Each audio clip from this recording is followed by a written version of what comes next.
ونستعينه ونستغفره ونؤمن به ونتوكل عليه ونعوذ بالله من شرور أنفسنا ومن سيئات أعمالنا ومن يهده الله فلا مضل له ومن يضلله فلا هادي له أشهد أن لا إله إلا الله وأشهد أن محمدا عبده ورسوله أما بعد فإن خير الحديث كتاب الله وخير الهدي هدي محمد صلى الله عليه وسلم وشر الأمور محدثاتها وكل محدثة بدعة وكل بدعة ضلالة وكل ضلالة في النار.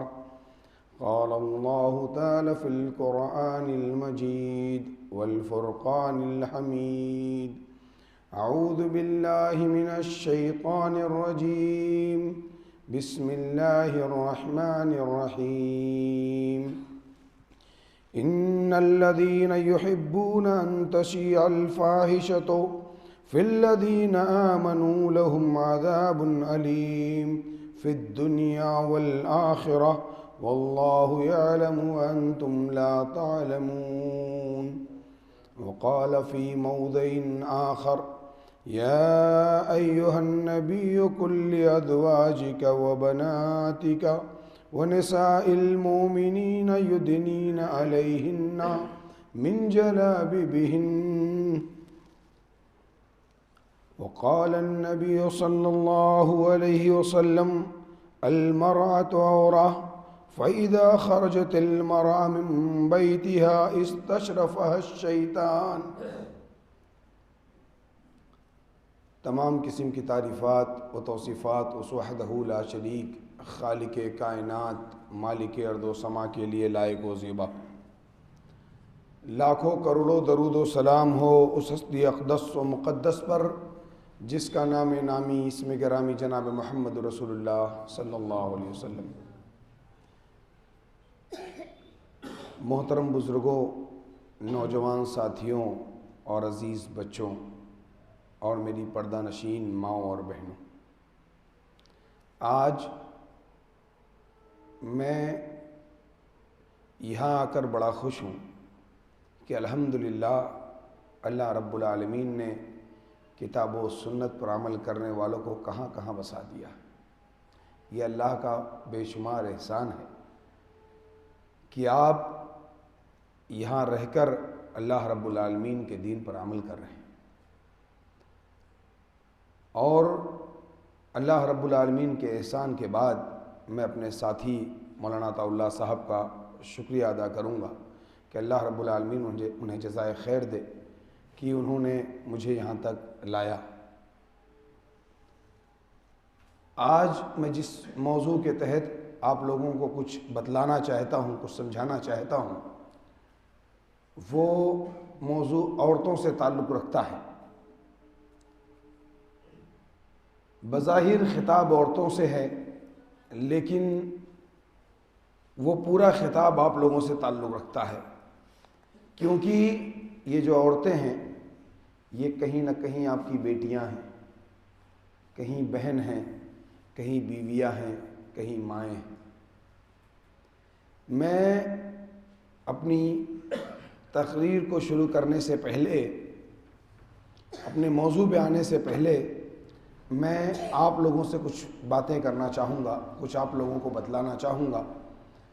پہلے آپ کی تربیت ہو، پھر گھر کی عورتوں کی تربیت ہو. اللہ رب العالمین نے قرآن کریم میں فرمایا: ما غرک بربک الکریم، کہ اے مسلمانوں کی جماعت، تمہیں کس چیز نے دھوکے میں ڈال رکھا ہے؟ تم کس چیز کی وجہ سے دھوکے میں پڑے ہو؟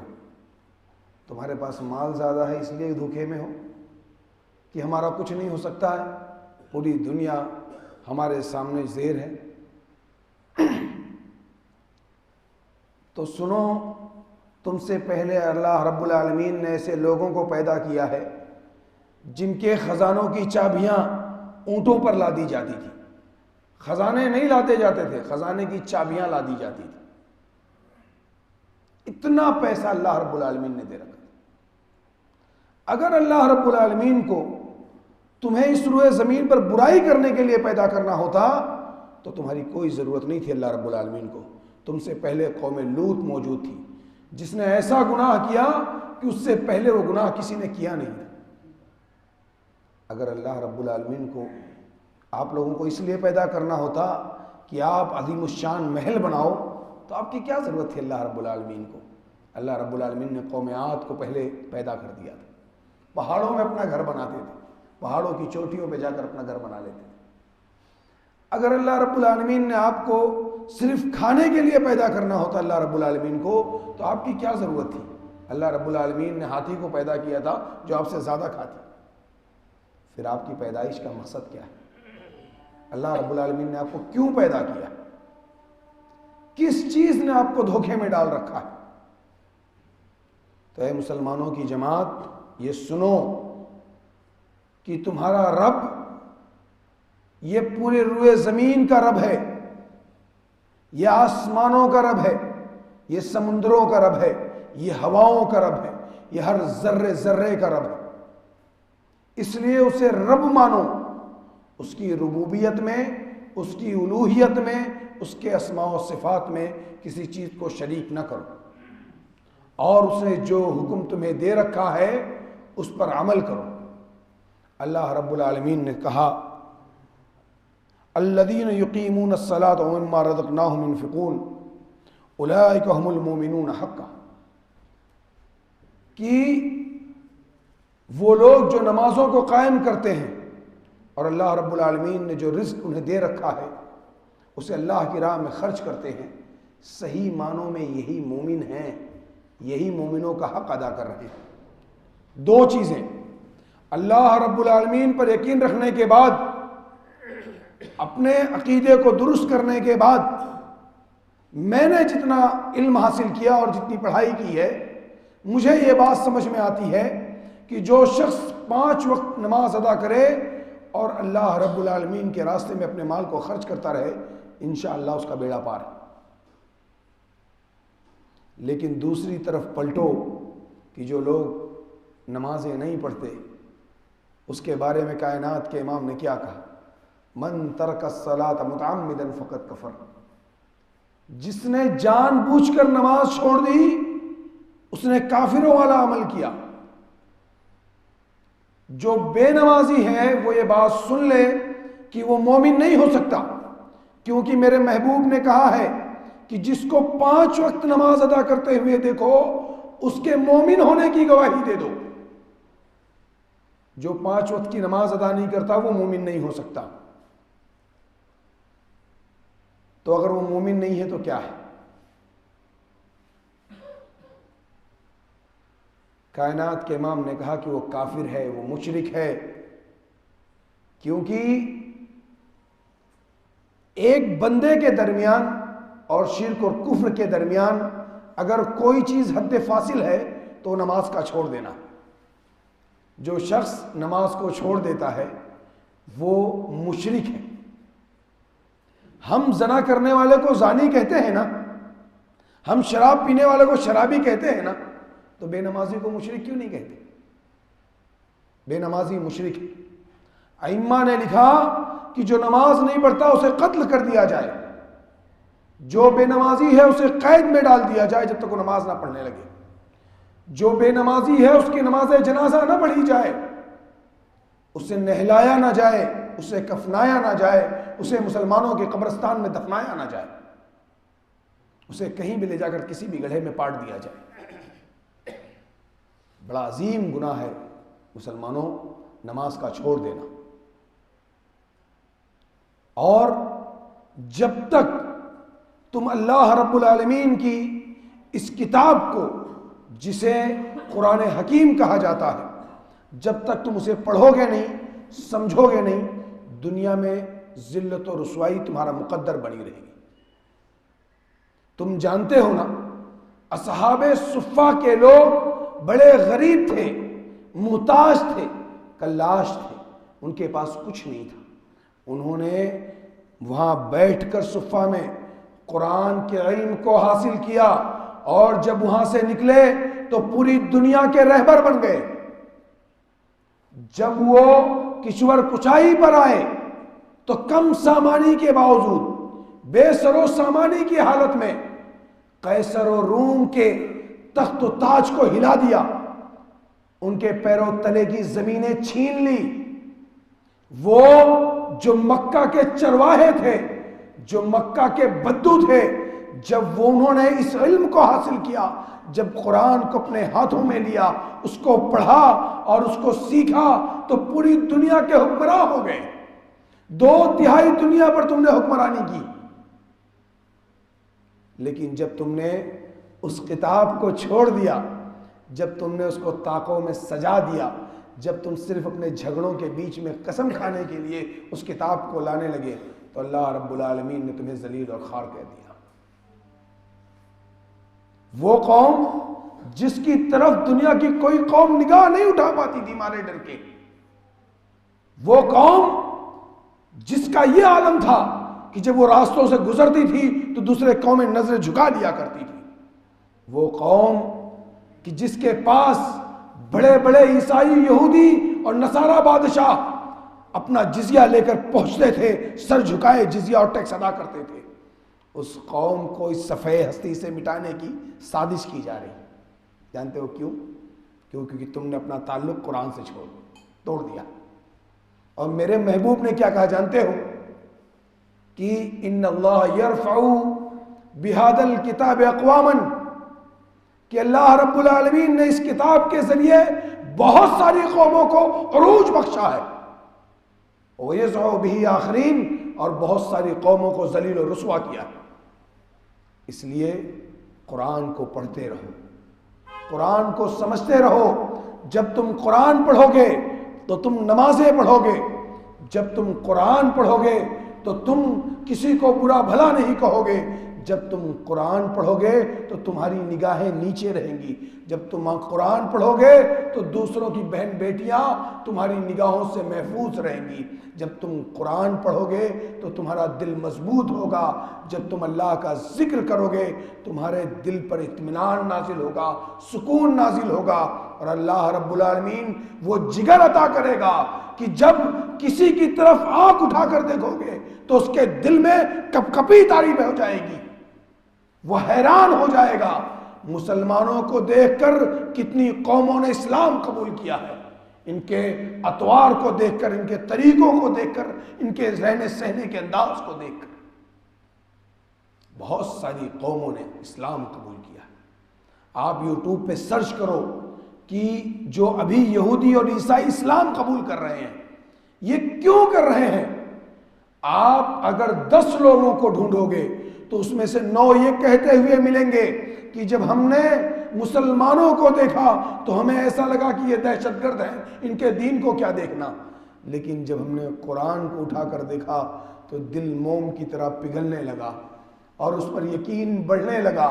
ایک یہودی پولینڈ لکھتا ہے کہ جب میں نے یہ سورہ دیکھی، الہاکم التکاثر حتی زرتم المقابر کلا سوف تعلمون ثم کلا سوف تعلمون، تو مجھے اس دنیا کی حقیقت معلوم ہوئی اور یہ یقین ہو گیا کہ یہی وہ کتاب ہے جس سے دنیا کی قوموں کو عروج مل سکتا ہے اور یہی بتلا سکتی ہے کہ دنیا کی حقیقت کیا ہے. اور اسی وقت اس نے اور اس کی بیوی نے اسلام قبول کر لیا تھا. اس لیے مسلمانوں کی جماعت، تم خود نمازی ہو جاؤ، قرآن پڑھو، اپنے بچوں کو پڑھاؤ، اپنے بچوں کو حافظ قرآن بناؤ، کیونکہ ان کا درجہ اتنا بڑا ہے کہ تم اگر اپنے بچوں کو حافظ قرآن بنا دو گے تو قیامت کے دن تم جب اللہ کے حضور کھڑے ہو گے بے شمار گناہ لیے ہوئے تو جانتے ہو اللہ رب العالمین تمہیں عزت کا کپڑا پہنائے گا، لباس پہنائے گا. تم خود حیران رہو گے، اللہ سے سوال کر لو گے، اے اللہ رب العالمین کیا وجہ ہے کہ آج مجھے اتنی عزت دی جا رہی ہے؟ پوری روئے زمین حشر کے میدان میں ہے، اللہ تو نے مجھے اتنی عزت کیوں بخشی ہے؟ تو اللہ رب العالمین جواب دے گا کہ اے میرے بندے، تو نے اپنے بیٹے کو میری کتاب کا حافظ بنا دیا تھا، اس بدلے میں تیرے بیٹے کے بدلے میں تجھے یہ عزت بخش رہا ہوں۔ اور جانتے ہو تمہارے بچوں کا کیا عالم ہوگا؟ تمہارے بچوں کا کیا عالم ہوگا؟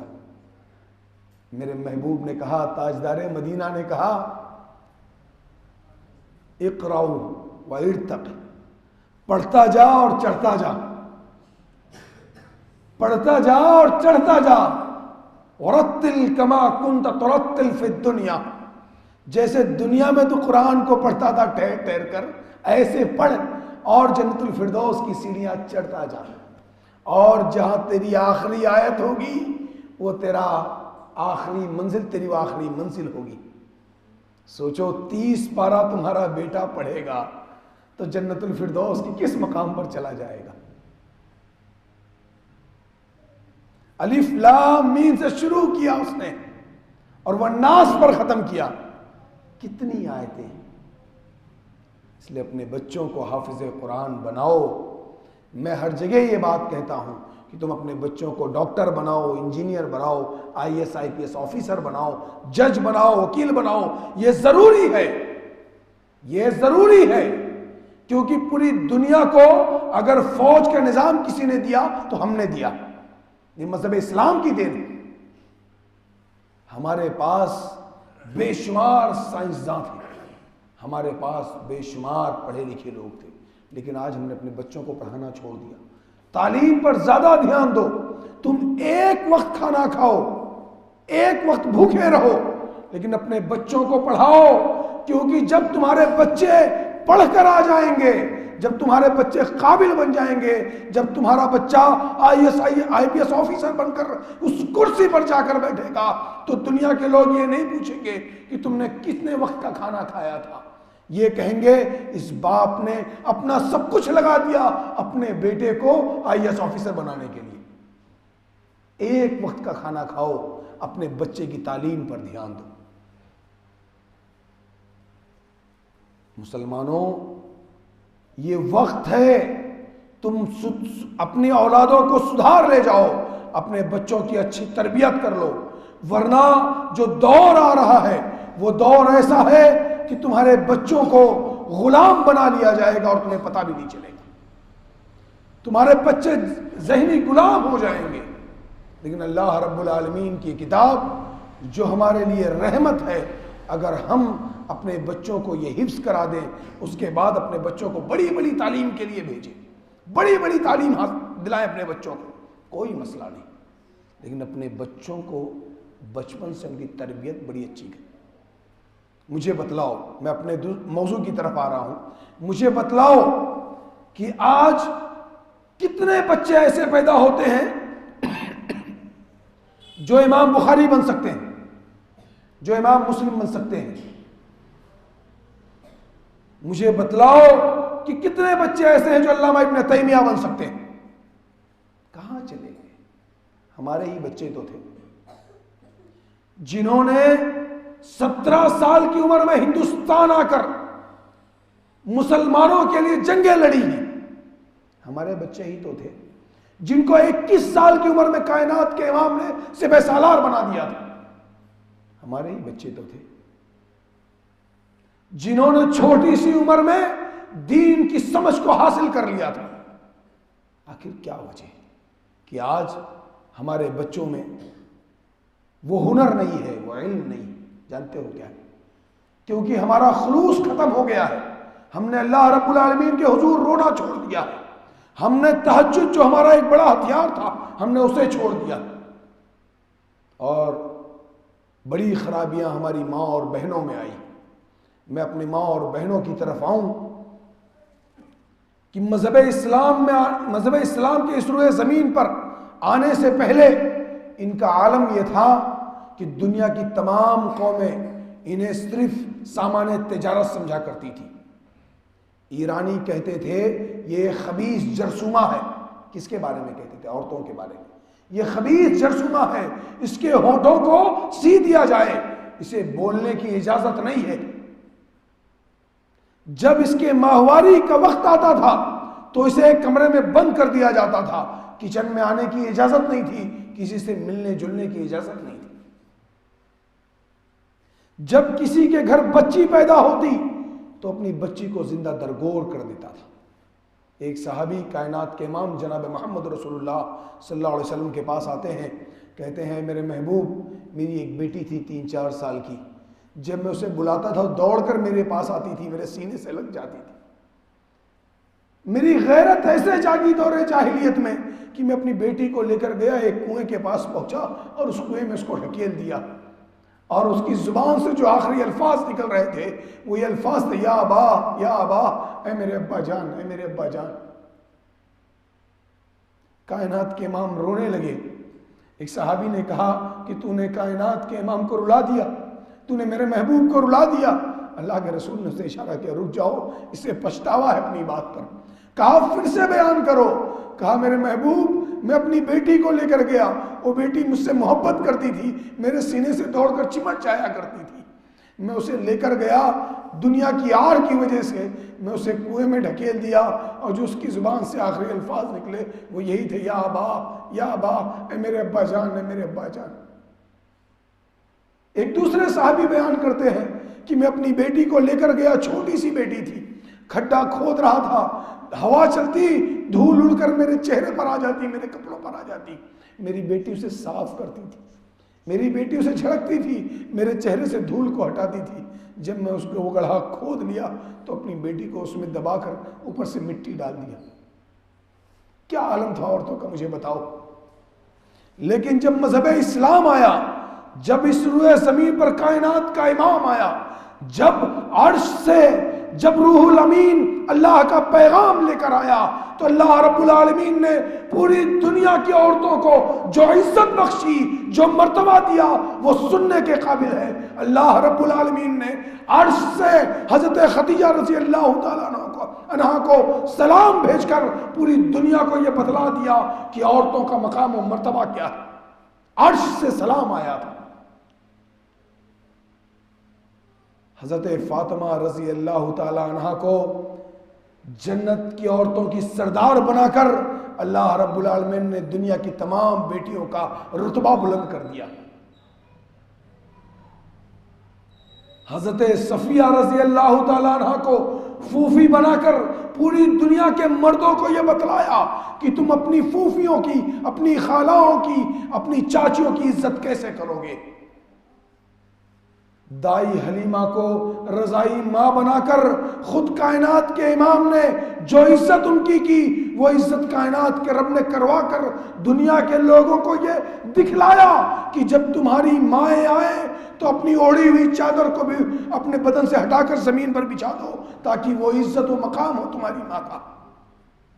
پوری دنیا کو ماں کا مقام سمجھا دیا۔ ان ماؤں نے جب حیا کے ساتھ اپنے بچوں کی پرورش کی، جب پردے میں رہ کر اپنے بچوں کو سنبھالا، تب ان ماؤں نے پیدا کیا تو کوئی امام بخاری بن گیا، کوئی امام مسلم بن گیا، کسی نے داؤد لکھ دی، کسی نے ترمذی لکھ دیا۔ جب ان ماؤں نے بڑی عزت کے ساتھ اپنے بچوں کو پالا، ان کے شرم و حیا کا خیال رکھا، تو کوئی بیٹا صلاح الدین ایوبی بن گیا، کوئی بیٹا محمد بن قاسم بن گیا، کوئی لخت جگر طارق بن زیاد بن گیا، جس نے پوری دنیا سے مذہب اسلام کا لوہا منوایا۔ آج بھی یہودی قوم صلاح الدین ایوبی کا نام سن کر کانپتی ہے اور سوچتی ہے مسلمانوں میں کوئی دوسرا صلاح الدین ایوبی پیدا نہ ہو پائے۔ یہ مائیں جب اپنے آپ پر آتی ہیں، یہ صنف نازک جب اپنے آپ پر آتی ہیں تو پوری دنیا کو ہلا دیتی ہیں۔ بتاؤ فرعون کی بیوی حضرت آسیہ کا واقعہ کیا تمہیں یاد ہے؟ محل میں 4000 نوکر تھے، خوبصورت محل تھا، لیکن اللہ رب العالمین کے دین کے لیے انہوں نے سب کچھ چھوڑ دیا، اور جب موت آ رہی تھی، فرعون سزائیں دے رہا تھا، تو کیا کہا جانتے ہو؟ اے اللہ رب العالمین، مجھے میرا گھر دکھلا دے۔ اللہ رب العالمین نے آسمان کو ہٹا کر ان کا گھر انہیں اپنے بغل میں دکھلایا تھا۔ یہ عورتیں، یہ صنف نازک جب اپنے آپ پر آ جائے تو یہ ام شریک بن جاتی ہے، جس کے لیے عرش عظیم کے رب نے آسمان سے پانی بھیجا تھا پینے کے لیے۔ یہ ام شریک وہ ہیں کہ جنہوں نے دین کی دعوت کے لیے اپنے آپ کو قربان کیا۔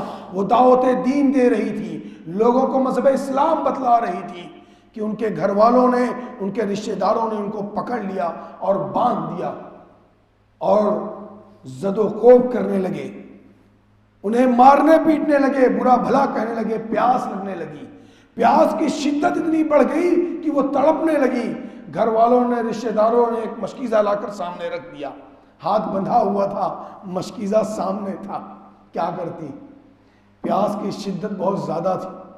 اللہ رب العالمین کے حضور دعا کرنے لگی، اے پروردگار عالم، میں نے یہ تیرے دین کا کام جو کیا ہے یہ تیری رضا کے لیے کیا ہے۔ اے اللہ رب العالمین، آج میں پیاسی ہوں اور میں جانتی ہوں کہ میرا رب قادر ہے اس بات پر کہ وہ مجھے پانی پلا دے۔ حدیث میں آیا ہے، کائنات کے امام نے کہا کہ آسمان ہٹ گیا اور سفید رسی سے ڈول بندھا ہوا زمین پر چلا آیا۔ عورتوں کا یہ عالم ہے، اگر وہ دیندار بن جائے تو وہ کچھ بھی کر سکتی ہے۔ آج ہماری ماں اور بہنوں کا کیا حال ہے؟ آج ہماری ماں اور بہنیں کیا کرتی؟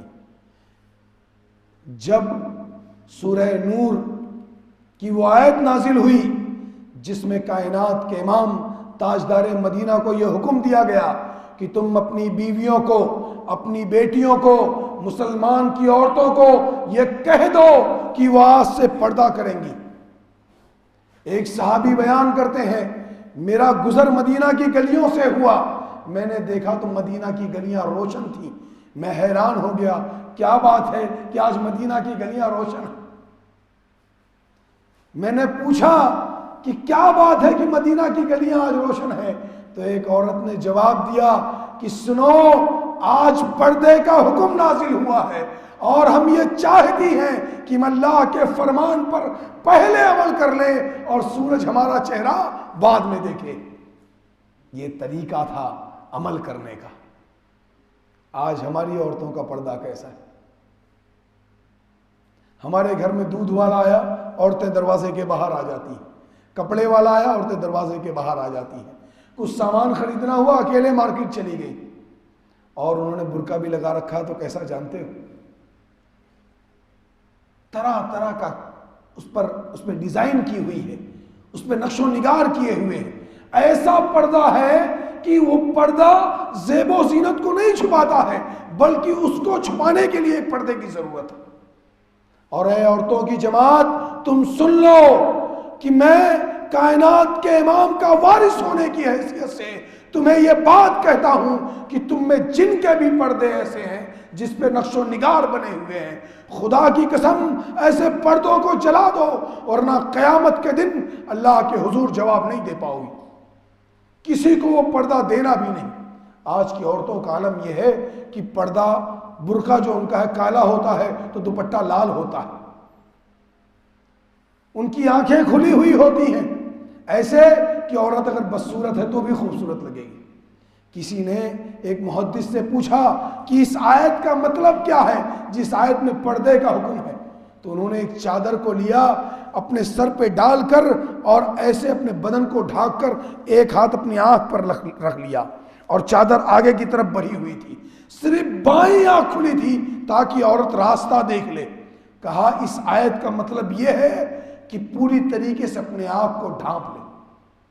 اور جس رات یہ آیت نازل ہوئی تھی اس کی صبح جب عورتیں نکلی اپنے گھروں سے پردہ کر کے، تو حسان ابن ثابت رضی اللہ تعالیٰ عنہ جو شاعر اسلام تھے، انہوں نے لکھا کہ یہ مومنہ عورتیں جب اپنے گھروں سے نکلی تو ان کے تقوی کا عالم یہ تھا کہ ان کے انگلیوں کے پور بھی نظر نہیں آ رہے تھے۔ ان کے تقوی کا عالم یہ تھا کہ ان کی انگلیوں کے پور بھی نظر نہیں آ رہے.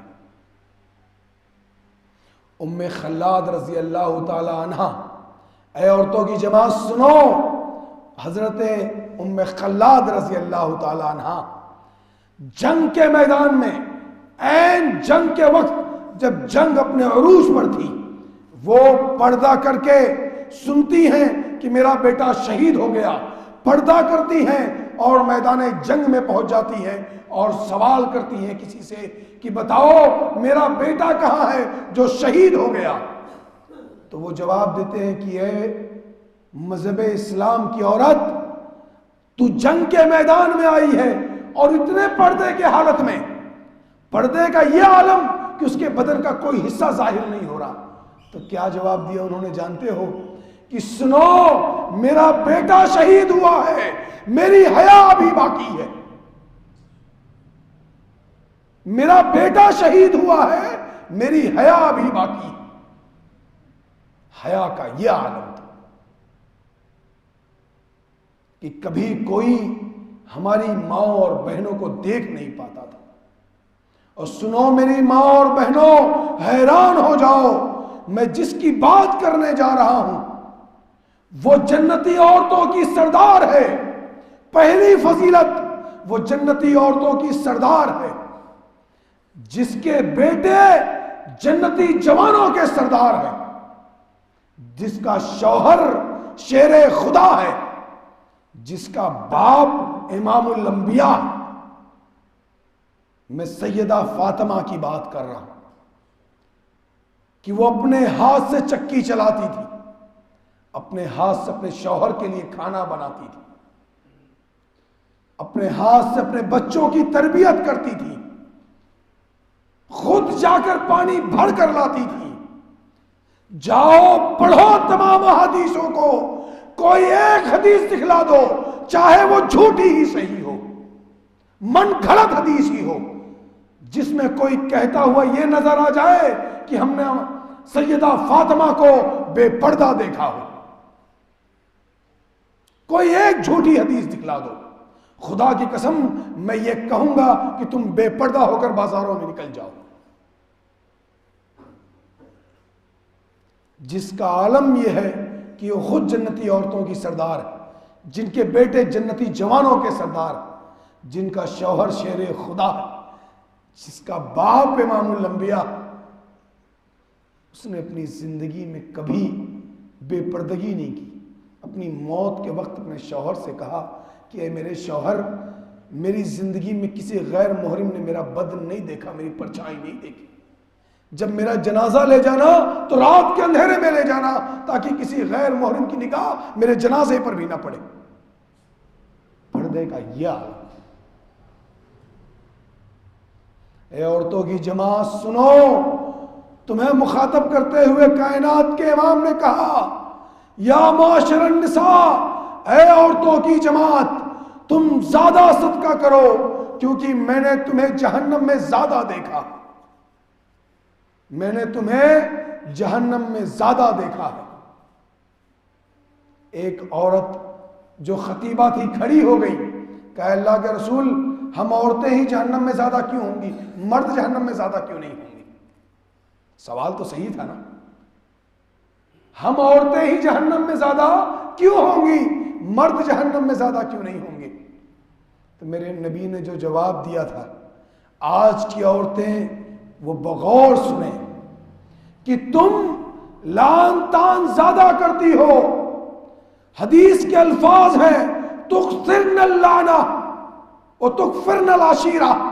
تم لان تان زیادہ کرتی ہو، تم لوگوں کو برا بھلا زیادہ کہتی ہو اور اپنے شوہروں کی نافرمانی کرتی ہو. میری ماؤں، کم سے کم اپنے جنت کی سردار سے تو سیکھ لو کہ جس نے پوری زندگی میں کبھی اپنے شوہر کو اف بھی نہیں کہا. اے اس کی ماں سے سیکھ لو کہ کائنات کا امام جب مکہ کی گلیوں سے مار کھا کر آتا، جب زخموں سے خون رسے، تو وہ ماں، وہ بیوی، کائنات کے امام کی وہ بیوی اور سیدہ فاطمہ کی وہ ماں کائنات کے امام کو لٹا کر اپنے دوپٹے کو پھاڑ کر گرم پانی سے زخموں کو دھویا کرتی تھی، اپنے شوہر کے زخموں پر اپنے دوپٹے کو پھاڑ کر باندھ دیا کرتی تھی اور کہتی تھی کہ اے میرے شوہر تم مایوس نہ ہونا، اللہ رب العالمین تمہیں ضائع نہیں کرے گا۔ اپنے شوہر کو یہ امید دلاتی، اپنے شوہر کی طاقت بن جاتی۔ اس سے تو سیکھ لو، بے شمار مثالیں پڑھی شوہروں کی عزت کیسے کی جائے۔ آج تم نے کوئی چیز مانگ لی اور شوہر بیچارہ نہیں دلا پایا تو یہ سمجھ لو کہ شام کے وقت اس کو کھانا نہیں ملنا ہے، اور اگر کھانا مل بھی گیا تو وہ کھانا خون نہیں بنے گا، پنچھا بن جائے گا، پانی بن جائے گا۔ یہ عالم ہے ہمارا۔ تو اے میری ماؤں، تم یہ جان لو کہ اگر مرد اپنے ماں باپ کی نافرمانی کر دیں تو وہ جنت میں نہیں جا سکتے، اور اگر عورت اپنے شوہر کی نافرمانی کر دے تو وہ جنت میں نہیں جا سکتی۔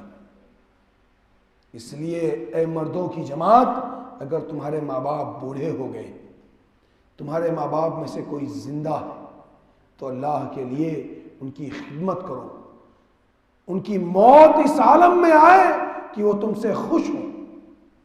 اور عورتوں کی جماعت، تم اپنے شوہروں کی خدمت کرو، اور جب تم اس دنیا سے جاؤ یا تمہارا شوہر اس دنیا سے جائے تو اس حال میں رہو کہ تمہارا شوہر تم سے راضی ہو۔ میں تمہیں پردے کے تعلق سے بتلا رہا تھا، عورتوں کا پردہ ایسا ہونا چاہیے کہ وہ بالکل سیاہ رنگ کا ہو، موٹے کپڑے کا ہو، اس میں چمک نہ ہو، اس میں چمک نہ ہو، وہ ڈھیلا ڈھالا ہو، چست نہ ہو کہ اس سے بدن کے اعضاء نظر آئے۔ اگر بدن کے اعضاء نظر آ گئے تو وہ برقع برقع نہیں۔ اور جانتے ہو کائنات کے امام نے کیا کہا کہ قیامت کے قریب ایسی عورتیں آئیں گی، کاسیات عاریات مائلات ممیلات، ایسی عورتیں ہوں گی وہ کپڑا پہنے ہوئے ہوں گی لیکن ایسا لگے گا گویا کہ وہ ننگی۔ اب اس کا دو مطلب، یا تو وہ اتنا باریک لباس پہنیں گی کہ ان کا بدن جھلکے گا، یا وہ اتنا چست لباس پہنیں گی کہ بدن کے سارے اعضاء یہ ظاہر ہوں گے۔ آج ہمارے گھروں میں لیگنس چل رہا ہے، مسلمانوں کے گھروں میں عورتیں، ہماری بہنیں لیگنس پہنتی ہیں، ہمارے گھروں میں دیور بھی ہوتے ہیں، ہمارے گھر میں دوسرے لوگ بھی ہوتے ہیں، وہ لیگنس میں بدن کا حصہ ظاہر ہوتا ہے، اور میں بطور عالم اسے حرام سمجھتا ہوں۔ خدا کی قسم، میں اپنے بچیوں کو، میری 3 بچیاں ہیں، ایک ابھی 1 سال کی، دوسری 5 سال کی اور تیسری 10 سال کی، میں انہیں بھی پہننے نہیں دیتا۔ میری بچیاں جب غسل کرنے کے لیے باتھ روم میں جاتی ہیں تو کپڑا پہن کر غسل کرتی ہیں، کیونکہ میں نہیں چاہتا کہ کسی کی امانت جو اللہ نے مجھے سونپی ہے میں اس کی امانت کو ضائع کر دوں۔ شیطان میری بچیوں کو دیکھے گا، ہماری بچیوں کو دیکھے گا، ان کے دلوں میں خیالات ڈالے گا۔ جب بچپن سے آپ اپنی بچیوں کو باتھ روم میں لے جا کر ننگا نہلاؤ گے تو وہ جب جوان ہوں گی تو بھی ویسے ہی نہائیں گی۔ اس لیے اے مسلمانوں کی جماعت، اے میری ماؤں اور بہنوں، جب اپنی بچیوں کو غسل دینے کے لیے لے جاؤ، انہیں نہلاؤ تو ان کے لیے ایک الگ سے کپڑا بنا لو، وہ پہنا کر انہیں نہلایا کرو تاکہ شیطان تمہاری بچیوں کی طرف دیکھ نہ سکے۔ اپنی بچیوں کو ایسی تعلیم دو کہ جب وہ اپنے گھروں سے نکلے بطور ضرورت تو ان کی نگاہیں نیچے ہوں، اور یہ تب ہو سکتا ہے جب تم اس بات کا عہد کر لو کہ ہم خود باحیا ہو جائیں گی اور اپنی بچیوں کو باحیا کریں گے۔ اور اس کے لیے ایک بات ضروری ہے، مردوں تم سے کہتا ہوں کہ تمہاری روزی حلال کی ہونی چاہیے۔ اگر تمہاری روزیوں میں حرام کی آمیزش ہے تو ایک بات تم جان لینا کہ تمہارے بچے کبھی نیک نہیں ہو سکتے۔ پہلے جب شوہر کمانے کے لیے، تجارت کے لیے گھر سے باہر جاتے تھے تو بیویاں دروازے تک اپنے شوہر کو چھوڑنے آتی تھی اور کیا کہتی تھی جانتے ہو؟ اے میرے شوہر، تم کمانے کے لیے باہر جا رہے ہو، اللہ کے لیے حلال روزی کمانا، تم کم کما کے لاؤ گے، ہم کم کھائیں گے، اس میں خوش رہیں گے، لیکن حرام کی کمائی نہ لانا کہ ہم جہنم کی آگ کھا لیں، کیونکہ آج بھوکا رہ جانا یہ منظور ہے، لیکن قیامت کے دن جہنم کی آگ کا پیٹ میں جلنا یہ منظور نہیں۔ اس لیے اللہ کے لیے اپنے بچوں کو حلال کھلایا کرو۔ اور میری ماؤں، تم اپنے بچوں کی تربیت کرو، ایسے تربیت کرو کہ جب تمہارا بچہ جوان ہو تو وہ عبداللہ ابن مسعود بن جائے، وہ عبداللہ ابن عمر بن جائے، وہ عبداللہ ابن عباس بن جائے۔ جب تمہارا بیٹا بڑا ہو تو اس کے اندر ہنر صدیق اکبر جیسا ہو، اس کے اندر حوصلہ عمر فاروق جیسا ہو، اس کے اندر دین کی خدمت کرنے کا جذبہ یہ عثمان غنی جیسا ہو، اس کے اندر دلیری یہ حضرت علی جیسی ہو، اور رضی اللہ تعالیٰ عنہم اجمعین۔ اور جب تمہاری بیٹی جوان ہو تو اس کی حیا اماں عائشہ سے ملتی ہو، اس کی حیا سیدہ فاطمہ سے ملتی ہو، اس کے اندر جو ہنر ہو، اس کے اندر جو ہنر ہو وہ اماں ختیجہ کا ہنر ہو۔ اس لیے اپنی بیٹیوں کو حوصلہ مند بناؤ۔ میں تمہیں ایک آخری بات بتلاتا ہوں جس کا تعلق تمہارے ایمان سے ہے، اس کے بعد اپنی بات کو ختم کروں گا۔ میری ماؤں، تمہیں شاید وہ واقعہ یاد ہوگا، قصوں میں عبرت ہے اس لیے میں تمہیں بتا رہا ہوں۔ فرعون کے دربار میں ایک نوکرانی کام کرتی تھی، فرعون کی بیٹی کا بال جھاڑتی تھی۔ ایک بار کنگھی ہاتھ سے چھٹ کر زمین پر گر گئی، اس بال جھاڑنے والی نے اس کنگھی کو جھک کر اٹھایا اور کہا بسم اللہ۔ کیا کہا؟ بسم اللہ۔ تو فرعون کی بیٹی نے پوچھا اس اللہ سے مراد میرے ابا ہے نا؟ تو اس نوکرانی نے جواب دیا اس سے مراد میرا رب اور تیرے باپ کا رب ہے۔ کہا میں اپنے والد سے یہ بات کہہ دوں گی۔ کہا جا کر کہہ دے، میں نہیں ڈرتی کسی سے، کیونکہ من کان للہ کان اللہ لہ، جو اللہ کے لیے مرنے کو تیار ہو جاتا ہے اللہ اس کو قیامت کی صبح تک زندہ اور جاوید کر دیتا ہے۔ اس نے کیا کہا؟ جا کر کہہ دے اپنے باپ سے۔ فرعون کو اس بات کا علم ہوا، فرعون نے اسے بلایا، اس کے بچوں کے ساتھ بلایا، ایک کڑھائی رکھی اور اس میں تیل ڈال کر کھولایا، اس کے بچے کو اٹھایا اور اس میں ڈال دیا۔ چند لمحوں میں گوشت جل کر خاک ہو گیا، صرف ہڈی بچی۔ کہا ابھی بھی موقع ہے، تو مجھے رب کہہ دے۔ کہا نہیں، یہ نہیں ہو سکتا۔ کہا کوئی آخری خواہش ہے؟ کہا ایک آخری خواہش ہے، ایک آخری خواہش ہے، جب تو ہمیں جلا لینا تو ہماری ہڈیوں کو ایک ساتھ کسی جگہ دفن کر دینا۔ دوسرے بچے کو ڈال دیا۔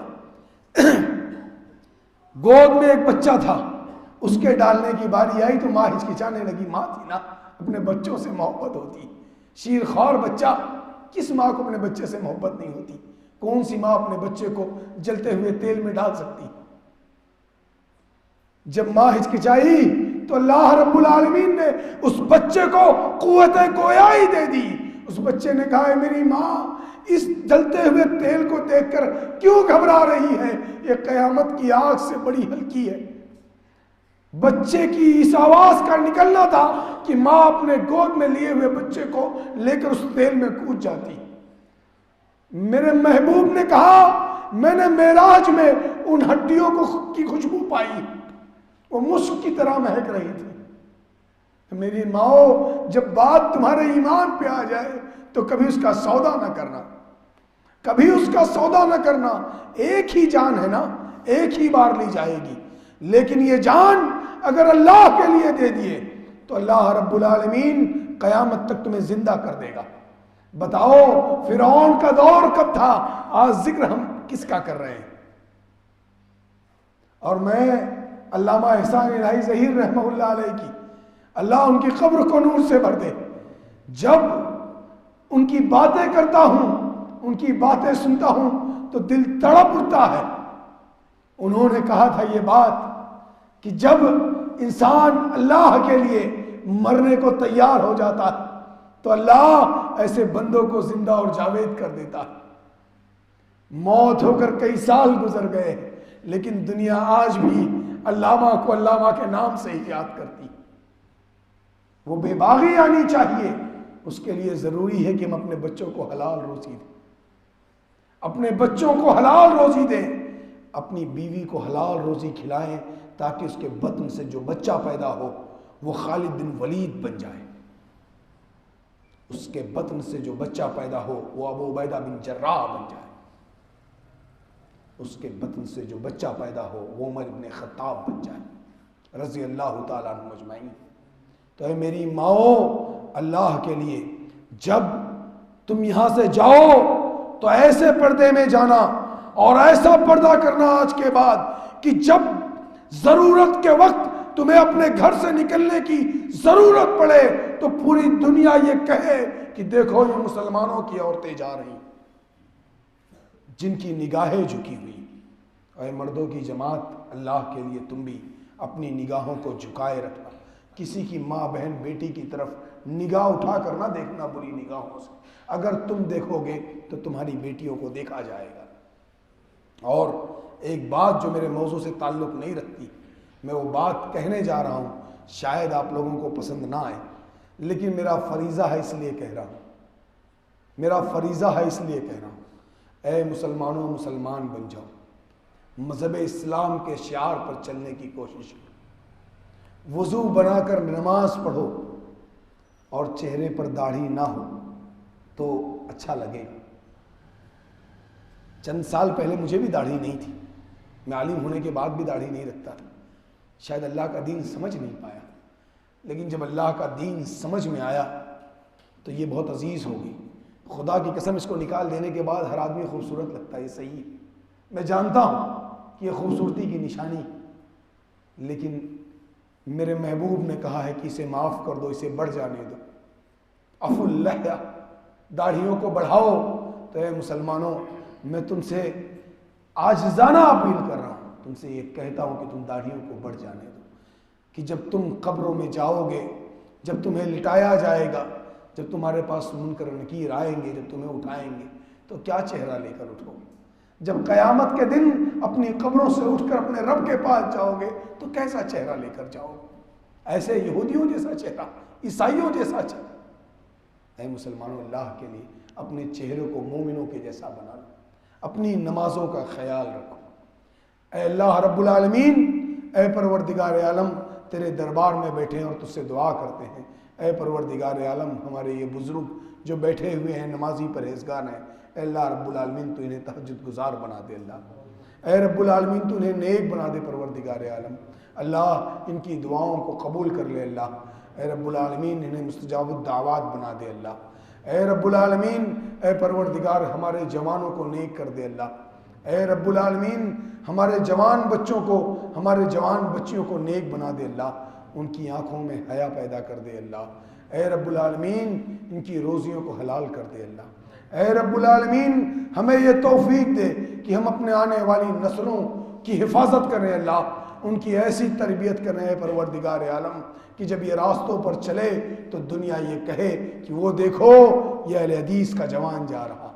ایک وقت ایسا تھا کہ لوگ، ثناء اللہ امرتسری صاحب نے لکھا، شیخ ثناء اللہ امرتسری بڑے عالم دین تھے، انہوں نے لکھا کہ ایک وقت ایسا تھا کہ جب پائجامہ اٹھا کر لوگ گزرتے تھے تو لوگ کہتے تھے وہ دیکھو اہل حدیث جا رہا۔ تو اللہ کے لیے نیک ہو جاؤ، پرہیزگار ہو جاؤ، قرآن و حدیث پر عمل کرنے والے ہو جاؤ۔ اے رب العالمین تجھ سے دعا ہے پروردگار عالم، اے اللہ تو میرے جوانوں کو، اے پروردگار عالم تو وہ حوصلہ دے دے جو تو نے رب العالمین صلاح الدین ایوبی کو دیا تھا۔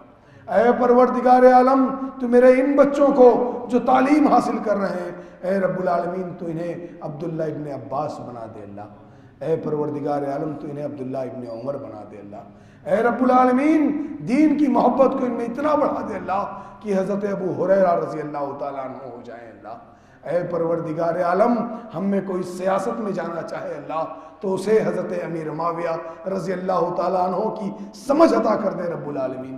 اے پروردگار عالم اگر ہم میں کسی کو مالدار بنا تو اے رب العالمین اس کے دل کو عثمان ذو النورین جیسا بنا دے۔ اے پروردگار عالم عبد الرحمن ابن عوف جیسا بنا دے رب العالمین۔